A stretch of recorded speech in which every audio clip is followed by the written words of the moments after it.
नमस्कार, मैं रामवीर तंवर और आप देख रहे हैं मेरा यूट्यूब चैनल पॉन्डमैन। आपसे रिक्वेस्ट है कि इस चैनल को सब्सक्राइब करें और इस वीडियो को देखकर अगर आपको पसंद आए तो प्लीज़ लाइक करें।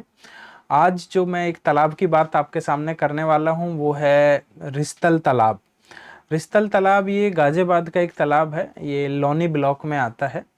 और ये तालाब जब भी मैं इस तालाब के आसपास से गुजरता था तो खुद मुझे अचंभा होता था कि ये तालाब है कि कोई खेत है, क्योंकि तालाब के ऊपर उतनी सारी जलकुंभी जमी हुई थी कई साल से। तो वो खेतों के बिल्कुल लेवल में आ गया था, सिल्ट उतनी भर गई थी कि सड़क के लेवल में बिल्कुल वो तालाब आ गया था। और देखने से लगता नहीं था कि ये तालाब है, क्योंकि खेतों में जो फसल खड़ी थी वो भी हरी दिखती थी, इसके ऊपर जो जलकुंभी है वो भी हरी दिखती थी। तो एक बार मैंने ऐसे ही गांव वालों से पूछा, जी ये तालाब है या ऐसे ही पानी भरा हुआ है? तो मुझे पता चला जी तालाब है, और बहुत प्राचीन तालाब है, सैकड़ों वर्ष पुराना तालाब है। लेकिन अभी जो हालत है वो बहुत अच्छी नहीं है। पहले फिर मैंने गांव वालों से एक दो जब सीनियर सिटीजन से और उनसे जिक्र किया तो पता चला कि बहुत सारे सीनियर सिटीजन तो ऐसे हैं जिन्होंने इसमें तैरना सीखा है, वो बचपन में इस तालाब में नहाते भी थे। लेकिन बाद में धीरे धीरे क्या हुआ कि गांव का सीवेज पूरा इस तालाब के अंदर आने लगा और कचरा पूरा गांव वाले उसमें डालने लगे। तो क्योंकि सॉलिड वेस्ट मैनेजमेंट की तो हमारे यहाँ पे एक कमी है ही, तो उस कारण ये तालाब पूरा भर गया था। तो तब मैंने डिसाइड किया कि चलो इस बार इस तालाब को करते हैं। तो वहाँ पे उस पूरा जलकुंभी को हमने गांव वालों की मदद से, एक्सपर्ट लेबर की मदद से पूरी जलकुंभी को मशीनरी की हेल्प से बाहर निकाला। और उसका बाद में हमने एक तरफ रखा बाद में, ताकि वो एक सॉइल फिलिंग की तरह यूज हो सके और खाद की तरह यूज हो सके खेतों में। बाद में उसका डीवाटरिंग किया गया, ये चेक करने के लिए कि क्या इसके नीचे सच में प्लास्टिक है कि नहीं है।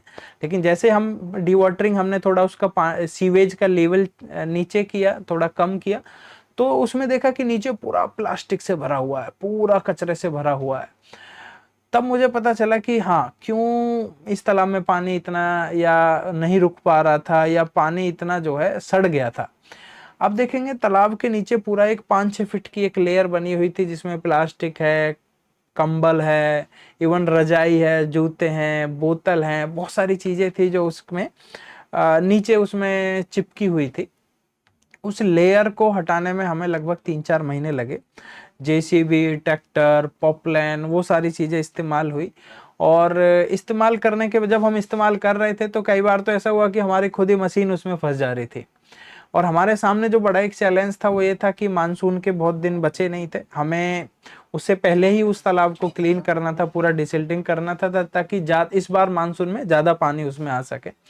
बहरहाल उसमें हमें महीनों की मेहनत के बाद उसको फिर से खोद के उसके चारों तरफ एक बंडिंग बनाई, और पानी के जहां जहां से पानी आ सकता था उसके लिए इनलेट क्रिएट किए। लेकिन मानसून में जो हमें देखने को मिला उससे सच में मतलब मेरी तो आत्मा ही तृप्त हो गई थी। वो पूरा फिर से एक पानी से भर गया, और बीच में हमने एक आइलैंड भी बनाया था ताकि उसमें पक्षी बैठ सकें, वहां पे पक्षी अपना घोंसला बना सके। और बारिश तो इतनी सारी आई, उतना सारा पानी बारिश का उस तरफ आ गया ना, वो हमारा आइलैंड भी डूब गया।